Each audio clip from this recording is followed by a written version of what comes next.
अरबपति दंपति ने खुद को साधारण मजदूरों के रूप में छिपा लिया और अपने 20 साल से बिछड़े बेटे की शादी में पहुंच गए। युवक अभी तक हालात समझ ही नहीं पाया था कि मां ने तुरंत अपने कपड़े उठाकर वह जन्म का निशान दिखाया जो वह बचपन से लिए हुए थी। ये मेरा बेटा है, सच में मेरा बेटा है। आप क्या कर रही हैं आंटी? मां ने तुरंत उसकी बचपन की एक पुरानी फोटो निकाली। फोटो में वही जन्म का निशान था, बिल्कुल वैसा ही जैसा उसके शरीर पर था। तब जाकर युवक को यकीन हुआ कि ये दोनों उसके असली माता पिता हैं। पिता खुशी से बोले कि आज उसके बेटे की शादी का शुभ दिन है, इसलिए वे गांव से अपने उगाए हुए ताजी सब्जियां और देसी मुर्गा लेकर आए हैं। लेकिन दुल्हन क्यूई हुआ ने नाक भौं सिकोड़ ली। वह आगे बढ़कर युवक से बोली, सोच लो, तुम्हारी 3,000 की तनख्वाह में तुम इन दोनों को पाल पाओगे? फिर उसने धमकी दी, अगर आज शादी करनी है तो इन दोनों बुजुर्गों को तुरंत यहां से भेज दो। पिता ने बेटे की मजबूरी समझ ली। उन्होंने सोचा, अगर बेटा इस देसी मुर्गे को स्वीकार कर ले तो वह उनकी परीक्षा पास कर लेगा, तब उनका अरबों का कारोबार उसी को सौंप दिया जाएगा। लेकिन युवक ने मुर्गा लेते ही एक तरफ फेंक दिया। यह देखकर माता पिता बहुत निराश हो गए।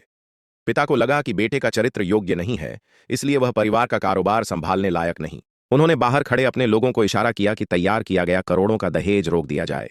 इसी बीच जब बूढ़ा दंपति निराश होकर जाने लगा तो युवक ने वेटर को बुलाकर कहा, इस मुर्गे को काट कर मेरे माता पिता के लिए सूप बना दो, उनकी सेहत के लिए अच्छा होगा। वह दुल्हन की परवाह किए बिना अपने माता पिता को अपनाने पर अड़ा रहा। उसके दिल में साफ था कि इन सालों में उसके माता पिता ने उसे ढूंढने के लिए बहुत कष्ट झेले होंगे और अब वह उनकी सेवा करेगा। यह देखकर माता पिता भावुक हो गए। इतने सालों बाद भी उनके बेटे का स्वभाव वैसा ही नेक और सच्चा था। शादी के बाद युवक अपने माता पिता को नए खरीदे घर ले गया।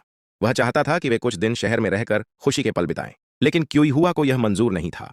उसने उन्हें घर के बाहर सोने पर मजबूर किया और खाने की मेज पर भी बैठने नहीं दिया। यह बात युवक की सहन शक्ति से बाहर हो गई।